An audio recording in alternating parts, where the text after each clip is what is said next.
समय क्या हुआ? 5:30। 5:31।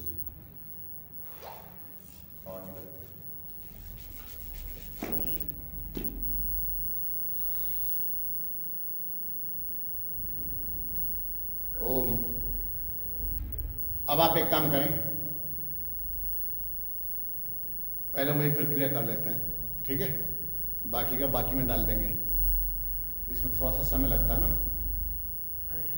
5-5 की जोड़ी बना लीजिए, 5-5 लोग इकट्ठे हो जाओ। माताएं भी 4 है ना, एक चलेगी उठ करके। आप उठ के आइए मेरे पास एक बार। मैं आपको पहले समझा देता हूँ, ठीक है? करना क्या है।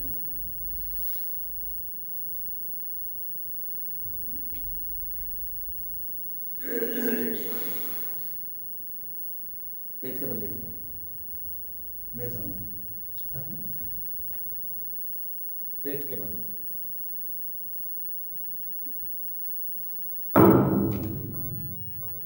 हाथ इधर। हाँ, अब ठीक है। ऐसे ही बैठ सकते हैं, जैसा आपकी इच्छा हो वैसे बैठ सकते हैं। इसमें 3 प्रकार हैं, यहां से लेकर के आगे तक। 2 इधर बैठेंगे लोग, 2 इधर बैठेंगे। अगर घर में इतने लोग नहीं हैं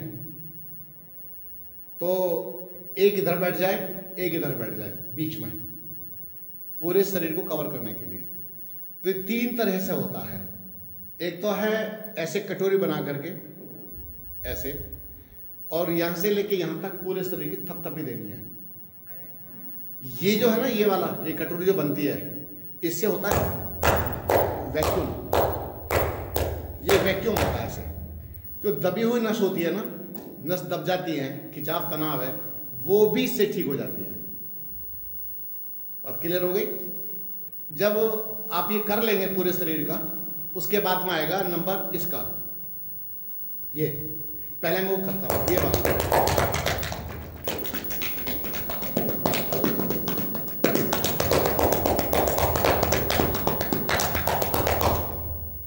ठीक है जी। इसके बाद ये है, पर रीढ़ की हड्डी को बचा करके, ये ऐसा ना, ये हड्डी रीढ़ की, इसको बचा करके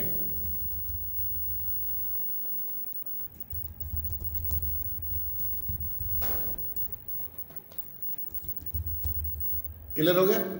2 हो गए। तीसरा है ये वाला। आपने देखा होगा कई लोग हथौड़े से चोट मार के भी ठीक करते हैं समस्या को। ध्यान है आपको? एक लकड़ी का हथौड़ा रहता है, उससे वो नसों को ठीक करते हैं। तो ये जो हमारा ये है हथौड़ा, ये हाथ नहीं, हथौड़ा है। तो इससे हम ऐसे करते हैं, ये वाला।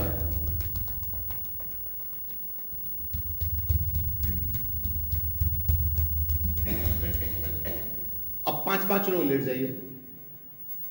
नहीं, एक व्यक्ति लेटेगा, 2 इधर बैठेंगे, 2 इधर बैठेंगे। माताएं 5 हैं, एक लेट जाओ, 2 इधर बैठो, 2 इधर बैठो। जल्दी करो, समय कम है। एक व्यक्ति लेट जाइए। हाँ, 2 इधर बैठो, 2 इधर बैठो। बिना देर किए करो इस काम को। क्या? हाँ, पूरा शरीर होना है। हाथ उधर कीजिए, हाथ उधर फैलाइए, जैसे भैया के। आराम से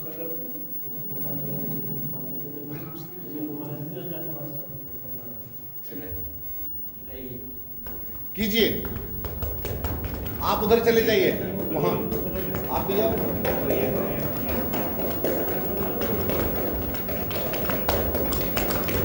जी, आ जाओ मेरे पास।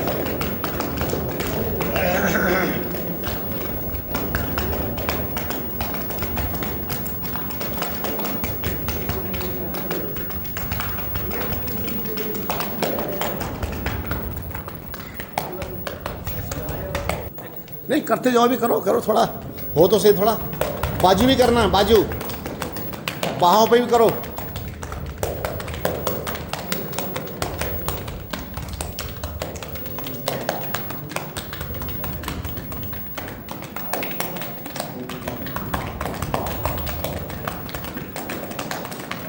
बहुत अच्छे।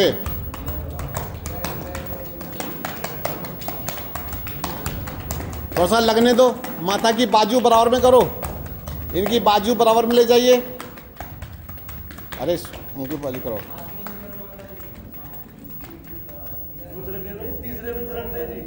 ओ भाई ऐसे मत बजाना जोर जोर से, कभी वो चिल्ला पड़े। कोई बदला नहीं लेगा किसी से।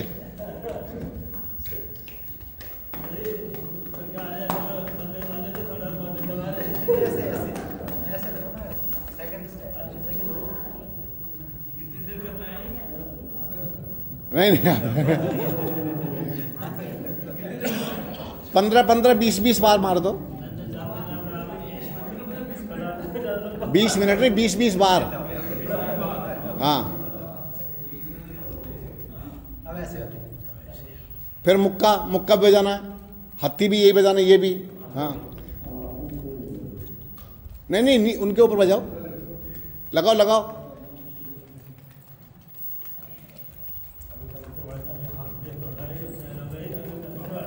बाजू को भी करो, बाजुओं को, बाजुओं को, बाजू, बाह।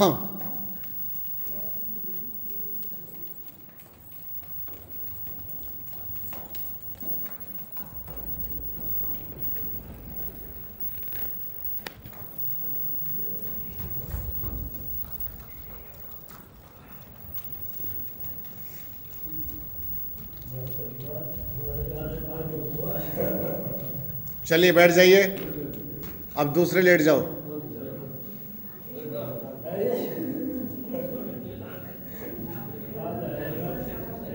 चलो,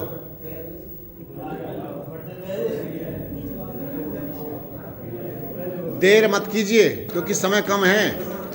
6 बजते ही ओम शांति हो जाएगी।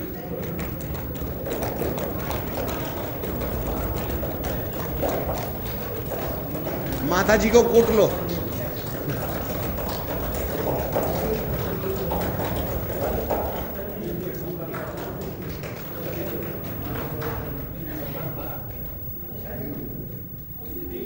आप भी सर को आगे आ जाओ।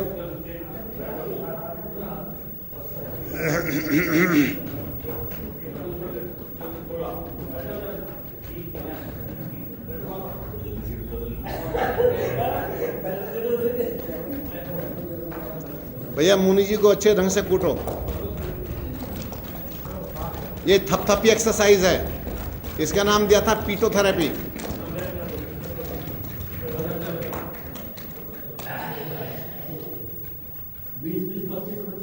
कान जमीन पर रखो, कान जमीन पर रखें, कान जमीन पर लगाएं। अरे पहले थपथपी तो दो भैया, थपथपी तो दो जोर से। जल्दी निपटा दिया।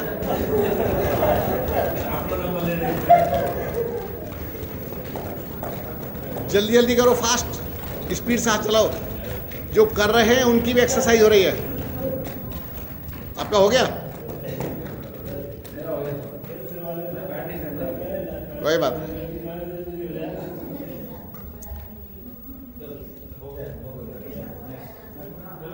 वैसे जब घर में करोगे ना, घर में तो ज्यादा मात्रा में कर सकते हो, ज्यादा कर सकते हैं।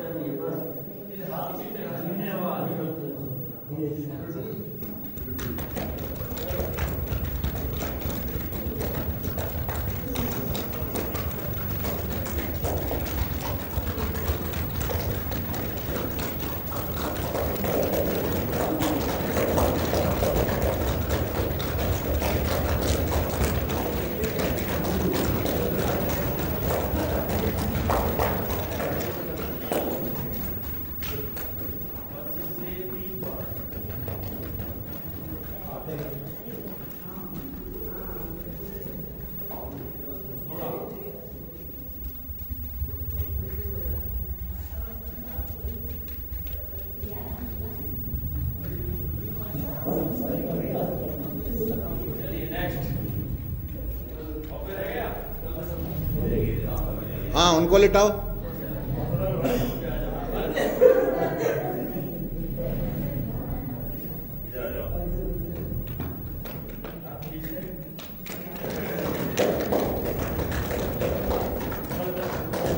पूरे पैर तक, पैर का पंजा भी, तलवा भी, सब कूटो।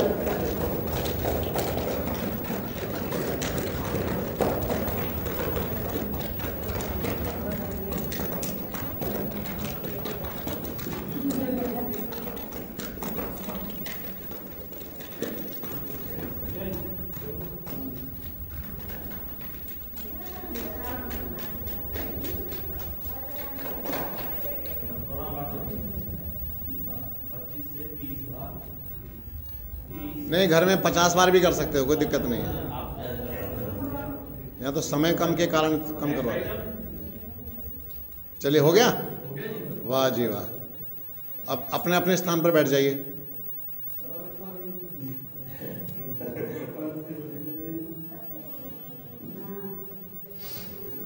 बैठो बैठो, अभी पीछा नहीं छूटा। ऐसे करो, ये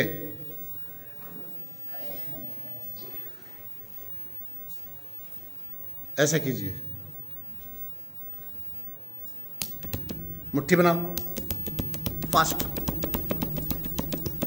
नहीं नहीं, पैर का तलवा कूटना है, तलवा।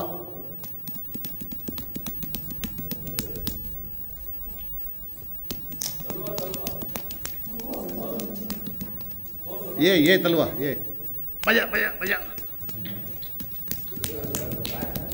हाँ जी, सब निकल जाएगा। ऐसे कटोरी बनाइए,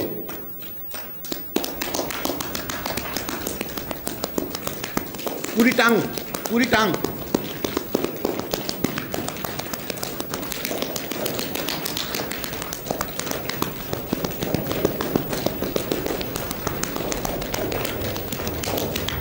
बहुत अच्छे, करते जाओ, शाबाश।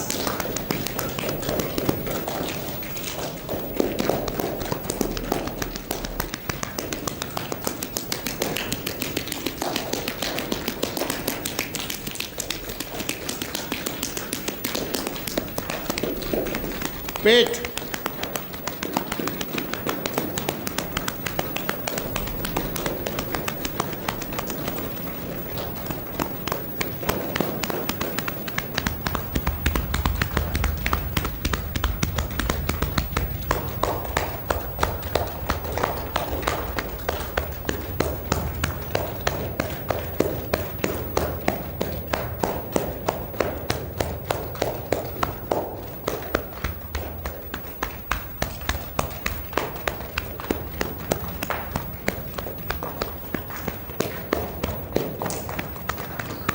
पूरी बाजू।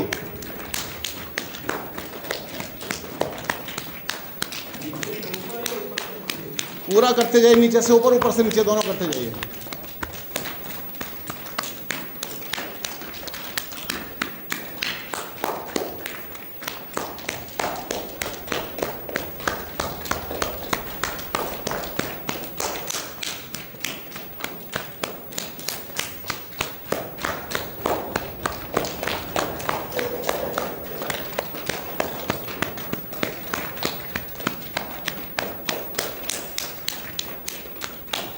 दोनों हाथ ऐसे मारो पीछे।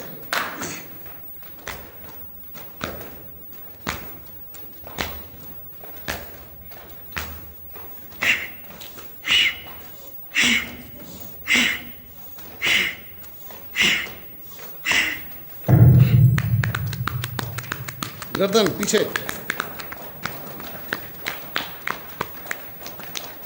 सिर,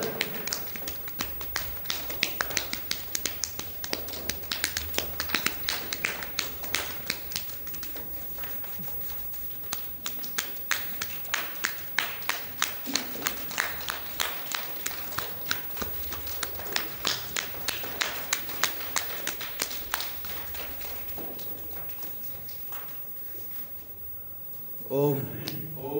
कुछ कहना चाहते हैं? अच्छा, ये आज आपने लेट करके अभ्यास किया, पीटो एक्सरसाइज, और बैठ कर के किया। इसमें कोई पैसा नहीं खर्च होता। अपने घर में बच्चों के साथ मिल कर के भी आप ये सब कर सकते हैं। बच्चों को भी बता सकते हैं, सिखा सकते हैं। माता बहनें सीखेंगी तो कई सारे कमर के जो दर्द होते हैं ना, या पूरे शरीर में जगह जगह जो दर्द हो रहे हैं, वे दर्द आपके ठीक होने शुरू हो जाएंगे। क्यों?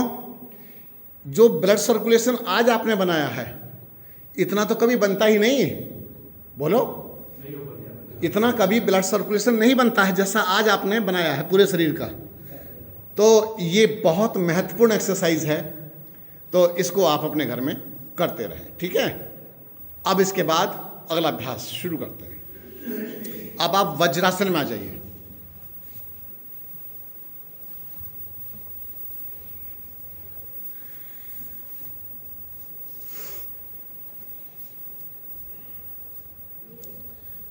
जैसे माताएं भी घर में बैठी होती हैं कुर्सी पर, तो अपना जो ये वाला भाग है, देखो जंघा, ये जंघा,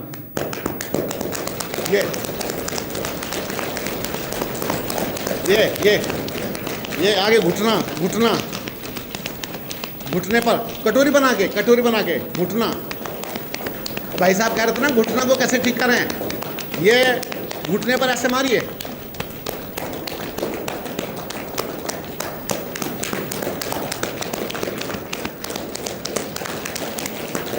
साइड में, बस। आज आपके समझ में आ गया होगा ये वाला भाग। अगला काम क्या करेंगे, एक नहाने के लिए तौलिया रखें, तौलिया कौन सा, गमछा टाइप का रखें पहले, और शरीर को पूरी तरह से एक्सरसाइज करते हुए, रगड़ते हुए तब नहाएं, दोनों ओर से, अब इधर से इधर से। तो इससे क्या होगा, आपकी कमर का ब्लड सर्कुलेशन बनेगा। हम पानी यूं ही डाल डाल के चले आते हैं, प्रायः पानी डाल करके फटाफट, ठंड हो रही है, निकलो निकलो फटाफट, वो करके चले आते हैं। हम रगड़ रगड़ के जो नहाना चाहिए नहीं नहाते। एक और तरीका से बताता हूँ। आप अपने घर में, ठहरिए, अपने घर में एक मिट्टी का पात्र लाइए, उसमें आधा किलो मुल्तान, 1 पाव मुल्तानी मिट्टी डाल दो, और उसमें 2 चम्मच हल्दी डालिए, 2 चम्मच सफ़ेद चंदन ला के रख लो, सफ़ेद चंदन 2 चम्मच, 1 पाव मुल्तानी हल्दी 2 चम्मच, चंदन 2 चम्मच, गुलाब जल में ही गीला करो उसे, गुलाब जल, और 50 ग्राम सरसों, उसका नारियल तेल, कोकोनट ऑयल, 50 ग्राम के करीब कोकोनट ऑयल, उसको अच्छी तरह से मिक्स करके रख दीजिए। उसका बन गया बढ़िया सा पेस्ट। ये जो पेस्ट बन गया, साबुन के स्थान पर आप थोड़ा सा लिया हाथ पर, अच्छी तरह से मल मल करके उसी से प्रतिदिन नहाइए। आपको मैं सच बताता हूं, जब आप पैर से लेकर ऊपर तक पूरे शरीर की मालिश करेंगे, उससे मसाज करेंगे, तो चमक कुछ अलग ही ढंग की होगी।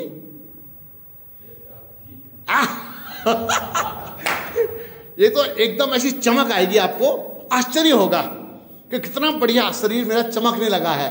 क्यों? साबुन जितने बनते हैं लगभग केमिकल के द्वारा बनते हैं। केमिकल से आप मुक्त हो जाओगे, कितनी बढ़िया बात है। और बच्चे भी नहाएंगे उससे, बच्चे फेशियल कराते हैं, सब कराते हैं, कोई आवश्यकता नहीं पड़ेगी। मुल्तानी मिट्टी से नहा करके जो रगड़ेंगे ना, ऐसे रगड़ेंगे बढ़िया करके, तो आप देखेंगे कि आपका एकदम चेहरा भी चमक उठा है, बहुत अच्छे। तो नहाने के बाद कई लोग तेल लगाते हैं, क्रीम लगाते हैं, कुछ भी नहीं लगाना पड़ेगा। क्यों? मुल्तानी मिट्टी में ही नारियल तेल पहले से पड़ा हुआ है, वह नेचुरल चमक देगा। फिर भी लगाना है तो शुद्ध घी ला करके रखें चेहरे पर लगाने के लिए। शुद्ध देसी गाय का, चरने वाली गाय का कहीं से घी मिल जाता है, भले ही 2000 रुपये में 3000 मिले, थोड़ा सा एक डब्बी में लाके अपने लिए रख लो। नहाने के बाद अपने फेस पर वही लगाया करो। और जो आर्य बंधु हैं वे क्या करते हैं, घी जब आप अग्नि में डालते हो तो सारा का सारा यूं उलट देते हो, यूं झाड़ दिया बिल्कुल, उसको छोड़ते ही नहीं। तो अन्यथा थोड़ा सा घी बचाना चाहिए, हल्का सा। बाद में ओम तेजस्वी तेजोमयी देही उसको लगाना चाहिए मुख पर। जब आप लगाओगे तभी तो लाभ मिलेगा, छुआने से थोड़ी लाभ मिलेगा। ओजोमयी देही बलमसी बलमयी देही, समझना ध्यान से। तो लगाना चाहिए, प्रैक्टिकल बता रहा हूं। लगाओगे तब जाकर के लाभ आपको मिलेगा। अब फिर देखना कि आपने यज्ञ किया है। स्वामी जी, मेरे बाथरूम में मुल्तानी मिट्टी में रखे भिगो के जी, उसको मैं लगाता हूँ चेहरे पे और सिर पे लगाता हूँ। हाँ, तो मेरे ये उससे ये वो फायदा हुआ है कि मेरे बाल आने लगे। क्या बात है।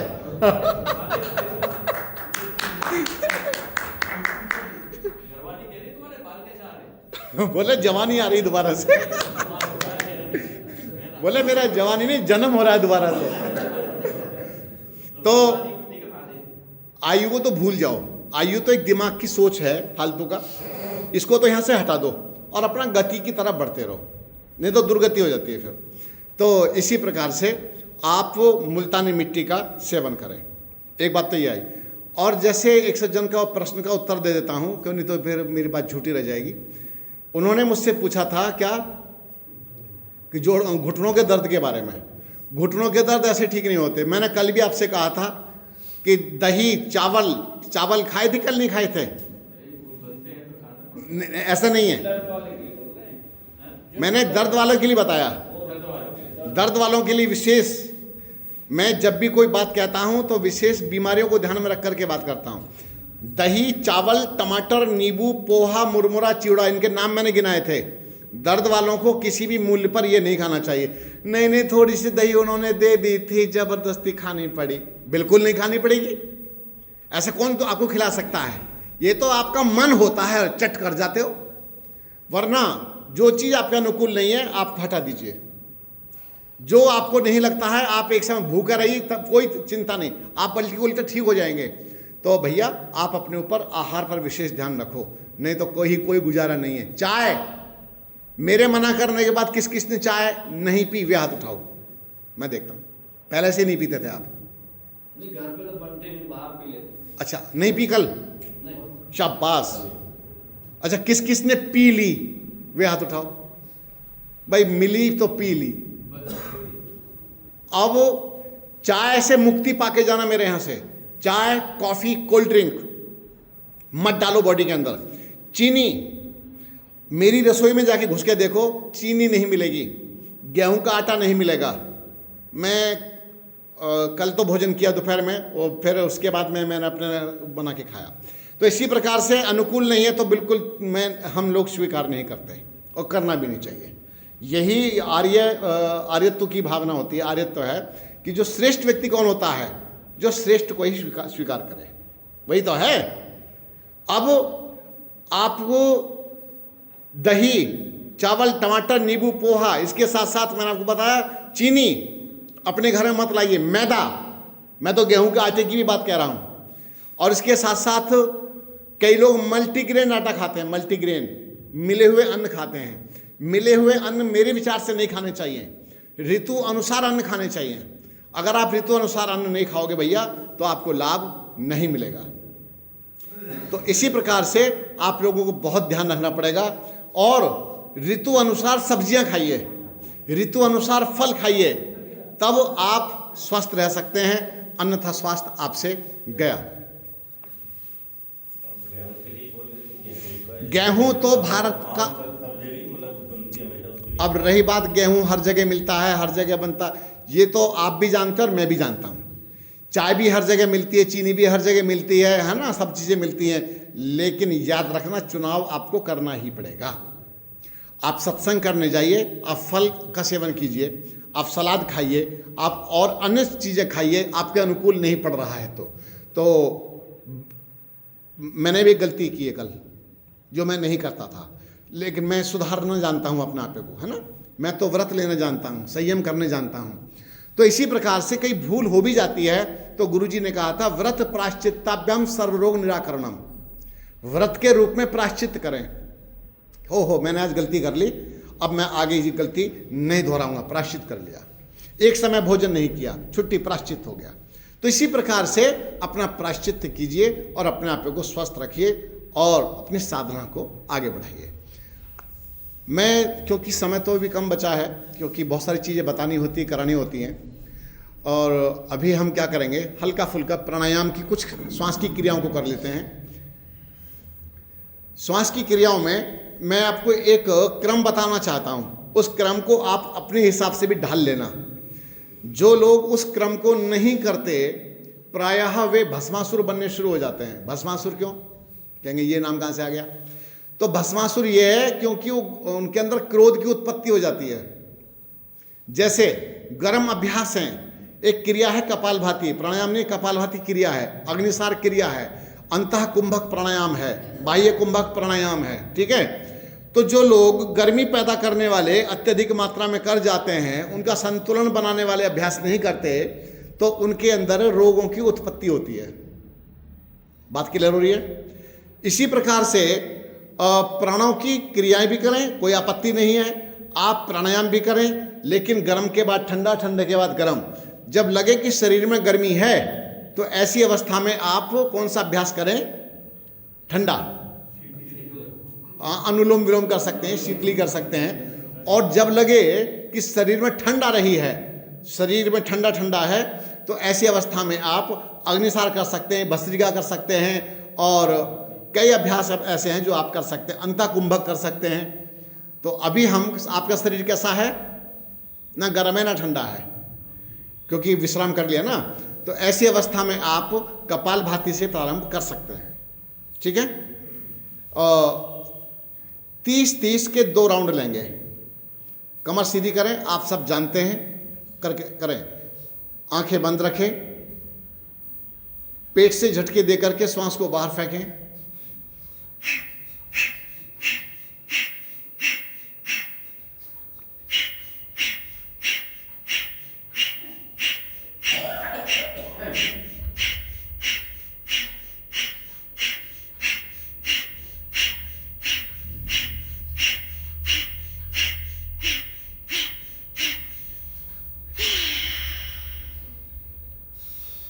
जब आप गिनती गिनते हैं तो ओम 1, ओम 2, ओम 3 मन ही मन ऐसे गिनती गिनना चाहिए।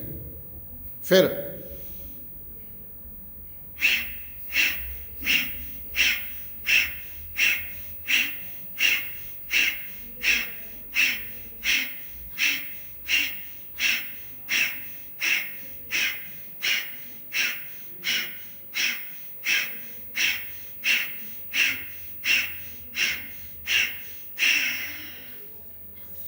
हाथों को रगड़िए, आंखों को ढक लें, आंखों की मालिश करें, चेहरे की मालिश करें।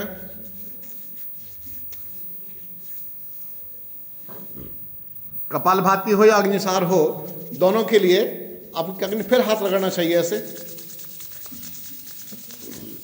पेट की मालिश करें।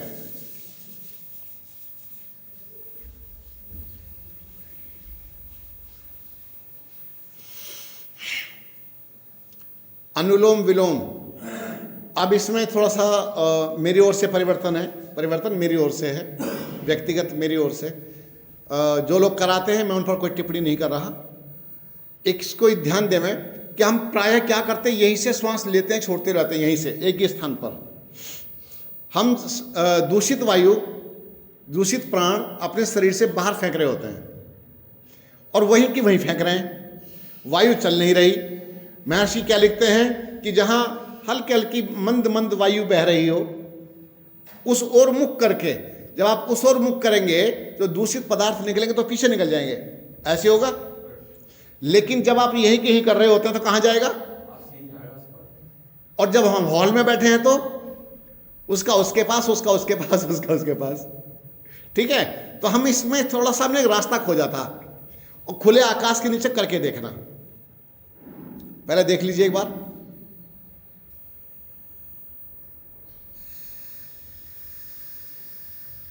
मैं ऊपर से भर के ला रहा हूं।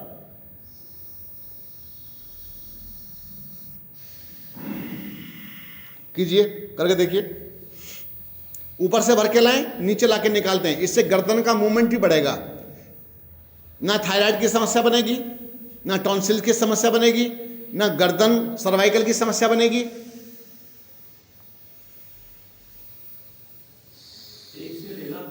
हाँ जी, हाँ जी।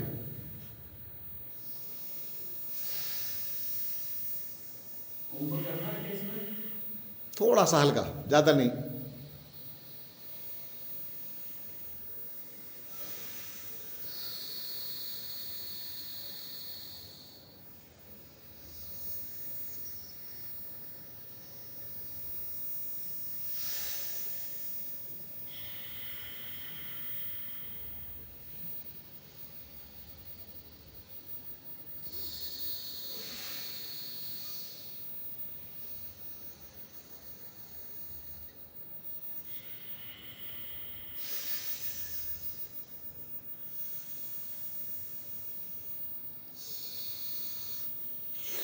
रोक दीजिए, हाथों को रगड़िए, आंखों को ढक लीजिए, चेहरे की मालिश कीजिए।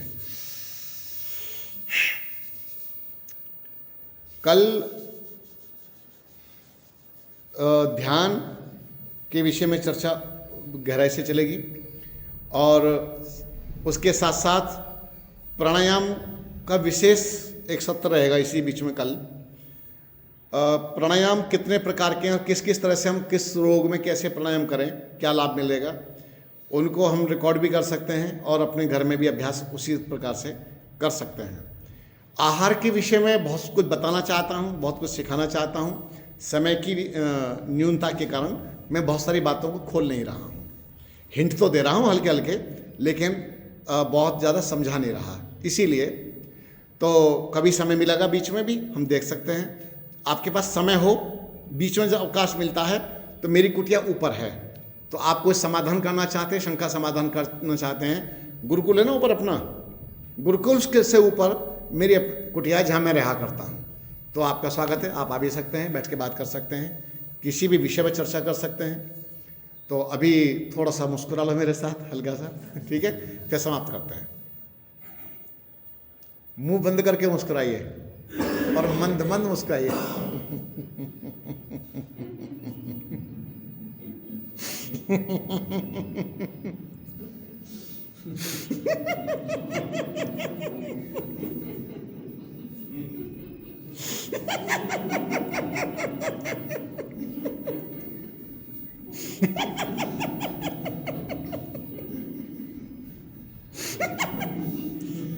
ओह,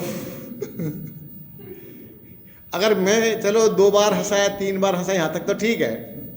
अगर मैं कहूँ 10 मिनट तक ऐसे ही करते रहिए तो ये भी भारी पड़ जाएगा, ये दुखने लग जाएगा। चलिए छौंका हंसी कीजिए मेरे साथ, दोनों हाथ हिलाइए।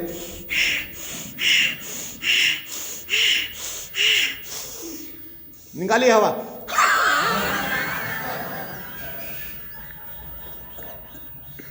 फिर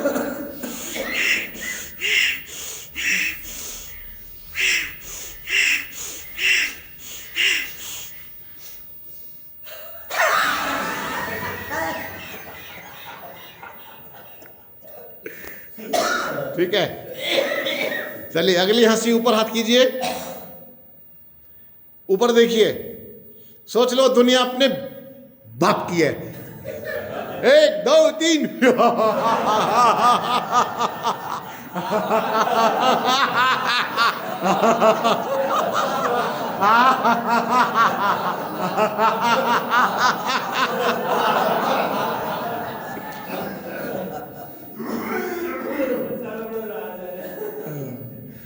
इसके बाद अगली हंसी जिसका नाम है उन्मुक्त हंसी। क्या नाम है?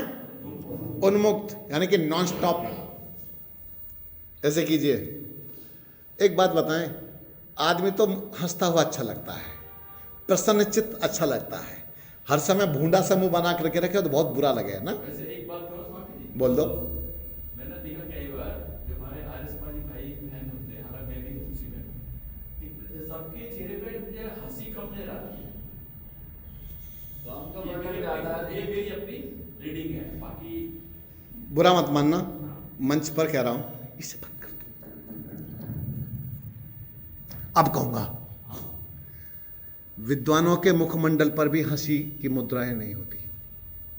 विद्वान, आलोचनात्मक नहीं कह रहा हूं, वह खिलखिला, विद्वत्ता का अर्थ है खिलखिलाता हुआ चैतन्य पुरुष, देखते ही लगे वाह क्या भेंट हुई है यार।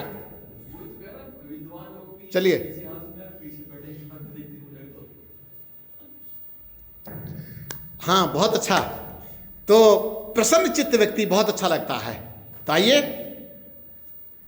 उन्मुक्त हंसी, एक, मुस्कुराइए, 2, थोड़ा और,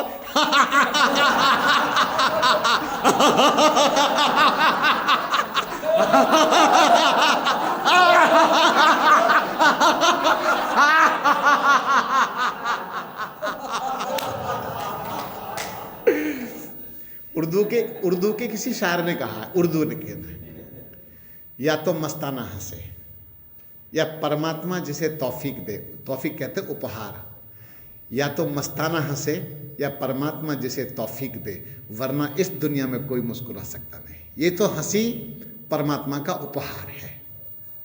अंदर जितने जितने स्थिर होते चले जाओगे उतने खिलखिलाते चले जाओगे, आनंद से भर जाओगे। आइए इसके बाद अगली हंसी, भाई हंसी के लिए बता रहा हूं, केवल जय रावण हंसी। हाँ 1 2 3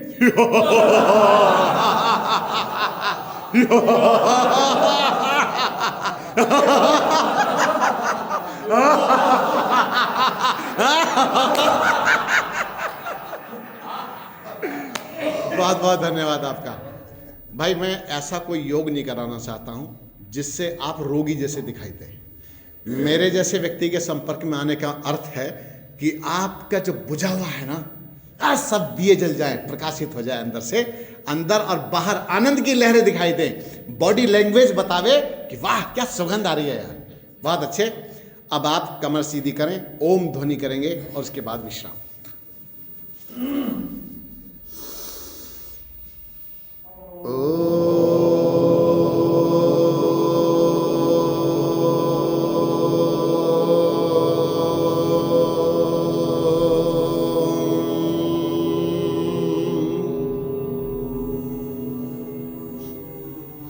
फिर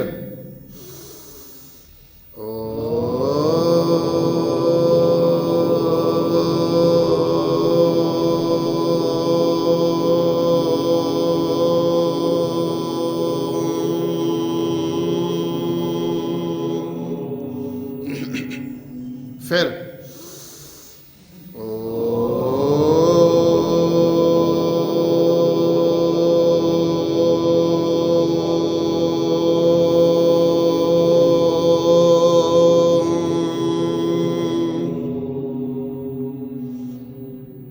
सर्वे भवन्तु सुखिनः, बोलिए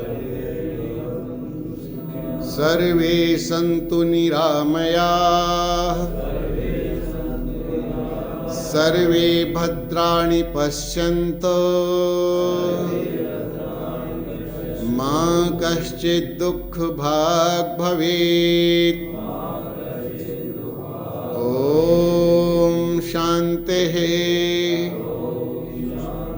शान्तिः शान्तिः।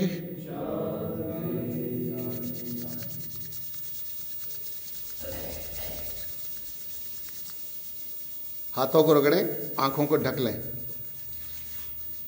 चेहरे की मालिश करें और बहुत बहुत धन्यवाद। ओम। अभी समय क्या रखा है आपने उनका भी? 4:30। हम 4 बजे आए थे। अच्छा अच्छा, अरे आर्य जी आ गए, बहुत अच्छा, बहुत अच्छे, बहुत अच्छे। इधर 4 बजे आए थे हम। 4:30 से 6 नहीं, वो 4:30 हो गया था निर्धारित। अच्छा हाँ जी 4:30 से 6। जी।